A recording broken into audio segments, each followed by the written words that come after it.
Oke, assalamualaikum warahmatullahi wabarakatuh. Alhamdulillahirabbil alamin wassalatu wassalamu ala asrofil anbiya'i wal mursalin wa ala alihi washabihi ajmain amma ba'du. Yang terhormat kepada Biani dan Mida selaku pengasuh dari sana pendidikan pesantren Sekolah melalui Iban Fida, yang terhormat kepada Bisra Fifa selaku kepala madrasah sanawiyah Al-Quran melalui Iban Fida, dan tak terkecuali kepada orang tua saya dan keluarga saya, semoga saya selalu. Saya Ahmad Effendi, hari ini akan presentasikan penjelasan tentang alat optik. Alat optik ada 6, yaitu alat optik adalah alat yang membantu kita untuk melihat benda. Ada terbagi menjadi ada 6, yaitu yang pertama mata, kedua loop, ketiga atau kacamata besar, ketiga mikroskop, keempat kamera potret, kelima teleskop, dan keenam periskop.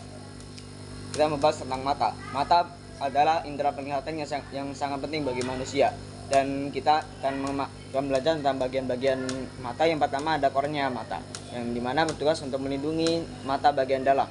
Selanjutnya ada iris yang berfungsi untuk mengatur banyaknya cahaya.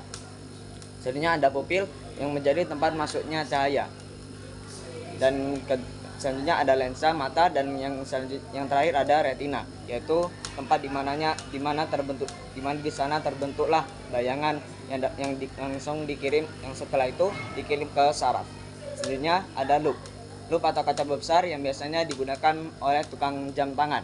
Nah, loop ini berfungsi membantu kita untuk melihat benda yang berukuran atau tulisan ataupun benda yang berukuran kecil, sehingga tulisan ataupun benda tersebut tampak besar. Dan loop sendiri menggunakan lensa cembung. Selanjutnya ada mikroskop. Mikroskop adalah alat yang digunakan dalam laboratorium untuk mengamati bakteri-bakteri yang berukuran sangat kecil. Dan ada 2 lensa dalam mikroskop. Yang pertama ada lensa okuler yang dekat dengan mata, dan ada pula lensa objektif yang dekat dengan objek pengamatan. Selanjutnya ada kamera potret. Nah, kamera potret sendiri menggunakan lensa positif yang disangga oleh tabung yang dapat digeser ke depan ke belakang untuk memfokuskan bayangan. Dan tabung yang menjadi penyangga dari lensa positif tersebut ada ukurannya sendiri, dari 35 sampai 180 sampai 200 sampai 300 mm. Itu ada ukurannya sendiri. Dan selanjutnya ada beberapa bagian dari kamera. Yang pertama ada lensa, kedua ada kotak kedap cahaya, dan ketiga film. Dan kamera juga memiliki diafragma yang fungsinya hampir sama seperti iris, yaitu untuk mengatur banyaknya cahaya yang masuk ke dalam bodi kamera sendiri. Selanjutnya ada teleskop, yang dimana teleskop sendiri menggunakan lensa. Kalau dalam kamera, teleskop itu menggunakan lensa tele ataupun lensa yang ukurannya itu panjang dan dan memang dikhususkan untuk melihat suatu benda yang sangat jauh.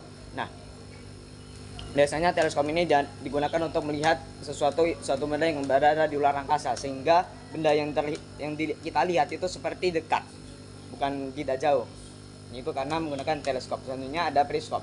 Periskop menggunakan alat digunakan oleh kapal selam, yang digunakan untuk mengamati keadaan di permukaan laut saat kapal selam masuk ke dalam permukaan laut. Sekian dari saya, bila ada salah kata, mendadak kata yang kurang berkenan, mohon dimaafkan. Wassalamualaikum warahmatullahi wabarakatuh.